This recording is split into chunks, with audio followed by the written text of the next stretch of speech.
to another week of the Unnamed Cybersecurity Podcast. I'm Bob. We got Chris, we got Matt, and we got Carl. We got a full house today, guys. Yeah. And Matt's door is open, so I guess we're not going to get any kids running in. Nope, not today. The dog, on the other hand, will probably come destroy my office shortly. Our ratings get better if your dog comes in. Mm-hmm. Guaranteed. You have other farm animals over there too? No farm animals, just a beagle in the background here. Anyway, figure we'll talk. There was some news that we've been talking about in the green room a little bit. So a lot of times we might mention shadow IT. What are your people doing around taking on services, installing services, using things that you don't understand and know about in your business? Well, Carl's got a great story today about a warship that had a stinky Wi-Fi network. Yeah, well, it was a stinky. When you think about one of the largest employers in the country, it's the armed forces, and the Navy being one of those divisions. Mm-hmm. What unfortunately happened, there was what I've learned in the last week or two of looking at this study was that non-commissioned officers in military service they basically run the military, and they're the most trusted people there. They really know the inner workings of everything. And unfortunately, we had a commander, a senior chief officer, petty officer, Rizal Moreno. I apologize if I'm mispronouncing her name. Stinky. We're just going to nickname. Stinky is what she did. So okay. She decided. So seriously, when these people are deployed overseas, they can go months and months without contact. Mm-hmm. They don't have internet. They currently don't have internet. Just social media, any of that stuff while they're out at sea. It's supposed to be a zero. It's a controlled environment. You can imagine you're operating in the China seas, and you don't want to have errant signals. All that stuff is locked down. Well, apparently the ship that she was on, they came into port, and she decided that's kind of inconvenient for her. So she and the rest of her mess, which is 16 people, who were at the senior level, decided that they should remedy this issue. And so what they went to was Starlink, and they decided to get one of those Starlink antennas. And while it was in dry dock, they went ahead and mounted that there. And they started up. And by the way, she's not a technophobe. She's really quite. She's got some good pedigree. She comes from a sysadmin background. She's got a master's in cybersecurity, and it makes you really wonder what was going on in her head, as far as the risk was concerned. But she decided that the Wi-Fi wasn't going through the rest of the ship with the Starlink. It really wasn't doing what it was advertised, even though I think Bobby said she paid $2,800 just to get the equipment, the initial equipment. So what do you do when you don't get the Wi-Fi, out of a Starlink? You get extenders, baby. You need to light that up. So she lit the whole ship up with Wi-Fi, and that was one of her problems. Was she decided she was going to be a little cute about it and named the Wi-Fi Stinky. Now, all of a sudden, people are looking at their phones going, "What's this stinky Wi-Fi?" The captain came to her directly, said, "Hey, do you know anything about this?" She goes, "I do not know." Swore up and down multiple times. And what she did was she was at that point she got clever and renamed the Wi-Fi to look like one of the printers on the ship that had their own Wi-Fi. So it was another device name. And then at that point, it kind of went away. Nobody was really asking about it up until they came back in for another dry dock fitting. And Bob, I think you have a picture of this here. You can look. This is where, if you look where the red arrow is, that's where the Starlink antenna was. Well, that big thing I think is the radar. The big bulb is the radar system. I'm not a military expert on hardware, but they came in to retrofit that. And while they were there, they looked down and they said, "What the heck is this?" And so she went back. So at that point they found the Starlink. Now, Yeah, it was actually, the it was, captain, you know, I looked at that picture a little, Carl. It was actually mounted to a pallet that was lashed to the deck. So it wasn't a permanent structure, but they did have to run some cables out there. And yeah, no, well, she used our tax dollars to mount this too. This all came out of naval credit cards and everything else. Really, it's a shame. I mean, this is a highly respected position to earn and to work your way up to, and to really make it onto the national stage known as this. so okay, so she went and bought some services and installed them, but you know, what was the real potential impact of things like this? I know, you know, a lot of these things all have GPS tracking in it. Did she just Yeah. geotag the warship at sea? Potentially, yes, because, well, here's one of the things. I've listened to a couple of different reports on this, and one of the people said if she had gone to her commander and said, "Hey, we want to put this on the ship," he probably would have said, "Well, we're doing this for morale. That's wonderful," because, you know, they understand the working conditions, the stress that these people are under, and Sure. they would have proceeded to say, "Okay, well, we're in safe situations. We'll turn it on for a period of time to let the crew enjoy that," because they understand what's going. Everybody's sympathetic to that. They locked it down to only the chief, like 15, 16 people were the only ones who had access to this.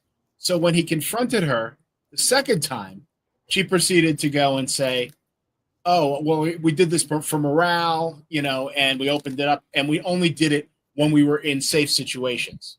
Well, what he did at that point is he called up Starlink and said, "Hey, this is my serial number. I need a report now about all the places that had been turned on." It had been on for months while they were deployed in hostile situations. You know, in the China seas, they mess around. You know, boats come up. You've got pirates. You got places that are out there. I mean, if you think about it, you're like, well, it's a destroyer. But we've had large ships that have now been hit with like jet ski drones that have gone out and done significant damage, not to our ships, but to other ships that, you know, that are out there that technically, you know, for a couple $1,000s. This new drone type of tactics that are going out to do incredible damage to a lot of stuff out there. So they could have been, you know, it really could have invited some real unfortunate hardships. So there is a reason why you don't put an unsecured Starlink system into a secure, you know, into a high, you know, Navy ships out at sea. You're not supposed to know where they are. You know, that's kind of built into their safety and the way that they stay safe at sea.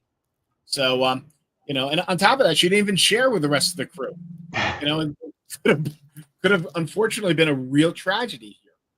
Well, She didn't want to use up her bandwidth. Of course not. I mean, you got to get all of your what is it, your Netflix down there, and What do you got, Chris? I mean, you want to joke about it, but like, think about like which data she could have fed out of it. Right. So you get a situation like that. Maybe she's leaking location information because she has now a communication, you know, not to say that she did that, but like that's the danger is just like extreme. The danger in the social media. Here I am on the ship. Look over the side, and you see it. Yeah. Yeah. Or just leaking confidential information because you have access to an internet that you're not supposed to. That's not protected. Right. It kind of brings back, like, I mean, how many of you guys have just shown up to a company that suddenly had like DCP problems because somebody plugged a Wi-Fi router in because they wanted Wi-Fi someplace? Yeah. I mean, it's very, you laugh, right? But it's like, it happens more often than what people think. So here's somebody who really knew. Here's somebody who really knew not to do that. I mean, educated, cybersecurity background. And you look at sometimes what happens in organizations where you can almost forgive them for not understanding the risk. So, okay, for example, so the scenario that Chris just described of somebody of an extra DHCP server showing up because they plugged in a Wi-Fi router, that's not in a textbook in a classroom. That's experience. Mm-hmm. Yep. Yeah, because you start having communication problems. It could take down machinery. It could take down an entire plant just because somebody decides that they want Wi-Fi in a place that they should have just asked. So, Bob, could you be hinting that education isn't experience, or maybe even perhaps that a master's in cybersecurity sounds good, but it might not come with judgment? Because I'm just kind of dumbfounded at the decision process to get to where she did, regardless of background or anything. Some people are really good. I would say that there's nothing that experience outweighs. Bingo. Well, Absolutely. I mean, it doesn't really matter what kind of education you have when you think about it, because if you can't actually use it in real world situations, so we can, I mean, plenty of people are really smart and then they get behind the wheel of a car drunk, even though they know they shouldn't, right? Mm-hmm. Plenty of people do really dumb shit when they know they shouldn't. And these can be incredibly intelligent people. But like in every situation, you're not necessarily incredibly intelligent. Sometimes you really do dumb stuff. And, I never do dumb stuff. Oh yeah. Okay, Mr. Concussion. Anyway, sorry. Because I concussed myself. Concussion, that's just the way Matt self-medicates. Give myself literal brain damage doesn't make me inside. I'm just more special than usual right now. Yeah. So I don't know, like if you equate this to business, let's take this back to business, right? What she did was terrible, but like, and I give you a DCP or a Wi-Fi router situation that can take down a network, but like there's pieces of software out there that people are using that you don't know about. So if you're not locking down your stuff and you're not having like standard configurations and people are just loading whatever software they want, it's the same thing. And sometimes they're just trying to do their job. And if you don't give them what they need to do their job, guess what? People will find a way. A lot of people will find a way. And sometimes that exposes your business to a higher risk profile than you really want it to be, right? Mm-hmm. So. Yep. I ran across somebody a couple of weeks ago that their office PCs didn't have what they needed. So they brought their own PCs home, brought their own home PC laptops in, put them on the Wi-Fi and started doing stuff. So it's like, it's not where we need to go, We guys. can even go into cloud services. I mean, one of my clients just recently, we discovered that some of the employees were using their own ChatGPT licenses inside of their office. So we said, let's just get them from the company their own their own licenses. That way, God forbid, when they leave, if they do, their data doesn't travel with them. Mm-hmm. And so, those are like the little things that you start to look at. It's not just the hardware; it's also the software and where all the data is going. And you may have all the intentions of retaining that inside of your walls, whether that's virtual or on premises. But if you don't have somebody who knows what to look for, they could read all the books in the world and forget about it.